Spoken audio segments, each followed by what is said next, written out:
individuals found a ticket to success in the travel and tourism industry. In this program, we find out how.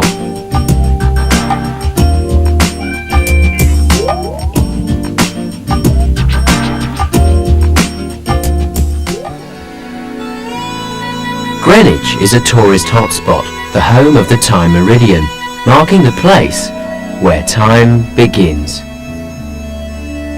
Greenwich also marks a special beginning for 26-year-old Kezzy as the place where she's embarking on her career in tourism. That building is the Royal Observatory, which the Meridian line runs through. The ball is the time ball, which rises up 2 minutes to 1, and exactly 1 o'clock it drops. It used to help the boats which sailed across the River Thames to set their chronometers. Telling tourists about local attractions is part of Kezzy's job at the Greenwich Tourist Information Centre. I look forward to coming here each day, and just by helping the visitors when they come in, you're the first people that they actually see when they come, and you're the one that makes their day for them.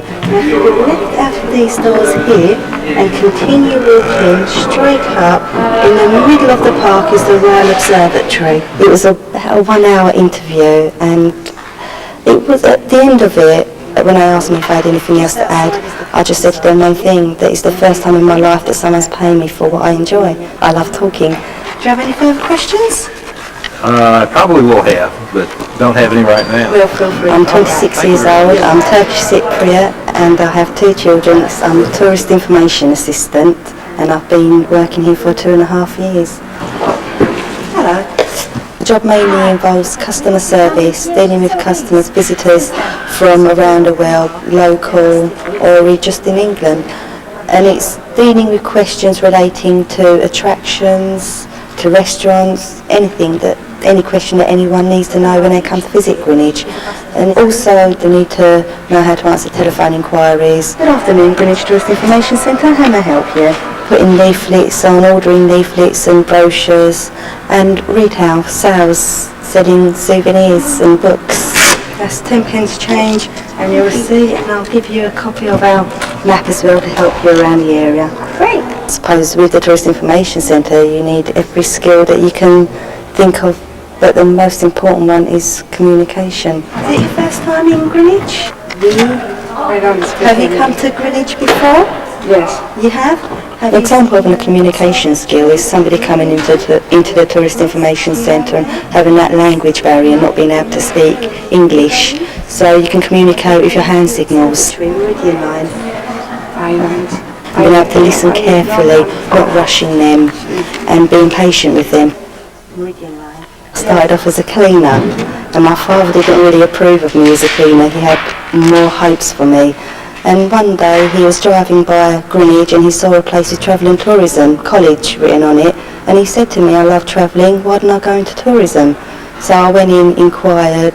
I started off with an ABTA and IATA course, and from there my name was on a data list, and they sent me a letter asking me if I wanted to do a meet and greet course as a mobile tourist information staff on the streets really of Greenwich, and that was 13 weeks training and 13 weeks guaranteed employment. Over and there to the right. Right. You didn't do a left, just in front of you there. Okay, great. Okay. Alright, You're thanks a lot. welcome. Thank you. Bye-bye. So you have to know quite a lot to work in a tourist information centre. You have to know the regions, the counties, you've got to know the tourist attractions, everything inside London as well, map reading. We've got loads of manuals in our office, and we have to be able to look into it, we have to find things easily. If you do a left out of our gates, and then a right, I came off training and I was employed as a tourist information member of staff, not a trainee, and then from there I was invited to do an NVQ2 in Tourist Information Services. If you just go directly in front of you and cross over the road, you have a line. With all this training that I've actually done within a Tourist Information Centre, it inspired me to begin with to go and do a GNVQ, and that is a Travel and Leisure and Tourism GNVQ Advance. And because I received a distinction, I thought I'd go on and study a BA Honours in Tourism Management, which I'm in my 2nd year of doing, the same time as working as well, and doing the ongoing courses which they're sending me on. So it's not necessary for this for this job to have a BA Honours Tourism Management, but for self-satisfaction, to know that I can do it, so I know that I'm capable of doing a degree. Looking back to when I first left school, tourism was not an option because I fell pregnant at 17 and I had my cleaning jobs, a lot of other part-time jobs, working in a restaurant off licence, and I really believed that was for me until I went into tourism, realised that is much more me than cleaning, and then just took up the challenge from there and just kept on going, and every time I do a course I just want to go on and do more and more. It inspires me to keep on going. The next step for me here is I'd love to be able to work in management for a Tourist Information Centre, or in the future work for the British Tourist Authority and promote Britain to overseas, to the rest of the world, because England's a fantastic place to be.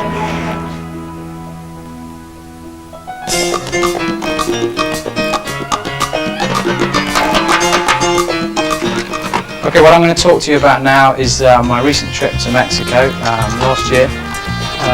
Tim Murray Walker reporting back from yet another trip. This time it's Mexico. As marketing manager for a small tour operator and travel agency, part of his job involves sharing his knowledge about recent trips. That is, trips to Latin America, as he works for Journey Latin America, who specialise in this part of the world. Latin America is the passion for me.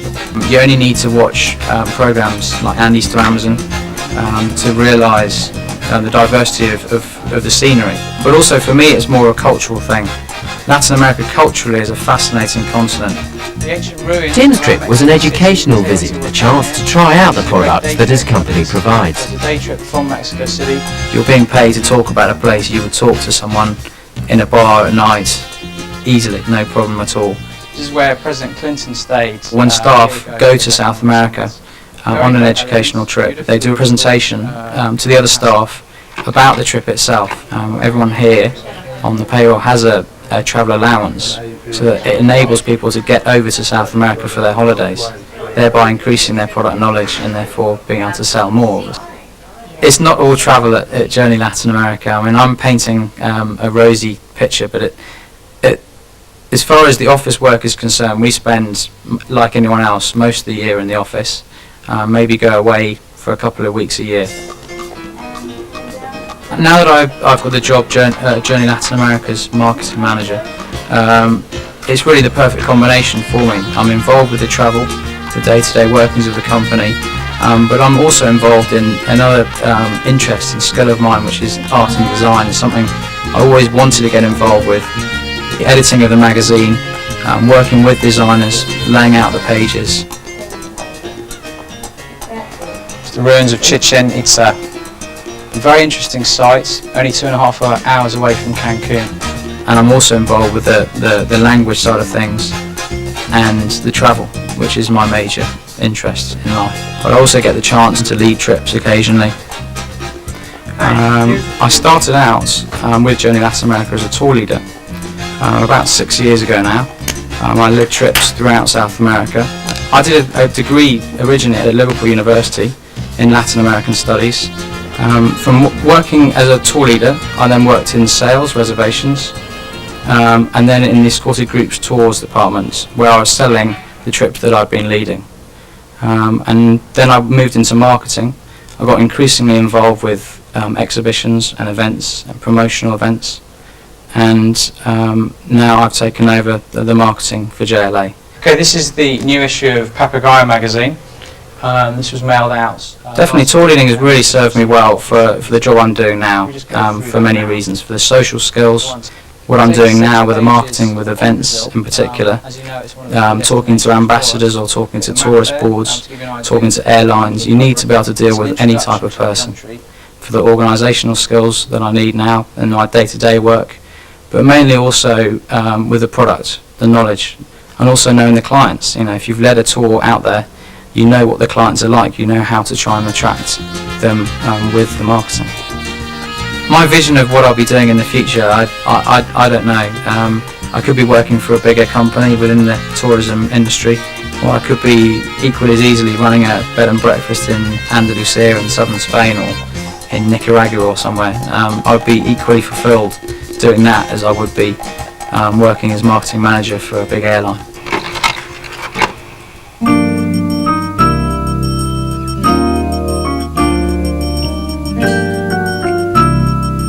Thomas Cook Tour Operations, London. Manny Fontaine-La-Navoa worked his way up to the top and is now their MD. He runs the company's holidays, such as Club 1830 and JMC. So what's been the secret of his success? Have an ability to work hard, I'm totally committed, I believe passionately on the importance of the team, and I guess I've got good instinct for business as well. During my school days, I actually had various jobs, but one of the most sort of jobs I always remember was working actually in the Claridge's Hotel, and I was a sweet trolley boy. Great experiences there, ranging from serving Frank Sinatra, which was one of my heroes. When I was 18, I started off in the printing department of Thomas Cook, literally in the basement. Worked my way through the all finance part of the business, but not qualified, so always in people management jobs.